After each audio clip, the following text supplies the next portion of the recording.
شروع کرتا ہوں اللہ تعالیٰ کے نام سے جو بڑا مہربان اور نہایت رحم فرمانے والا ہے۔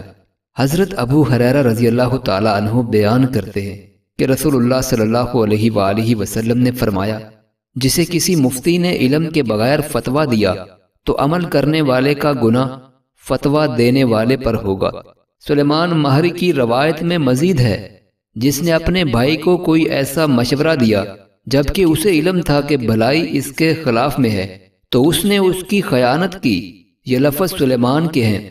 حضرت ابو ہریرہ رضی اللہ تعالیٰ عنہ کہتے ہیں کہ رسول اللہ صلی اللہ علیہ وآلہ وسلم نے فرمایا، جس سے علم کی بات پوچھی گئی اور اس نے اسے چھپا لیا اور بتایا نہیں تو اللہ تعالیٰ قیامت کے روز اسے آگ کی لگام دے گا۔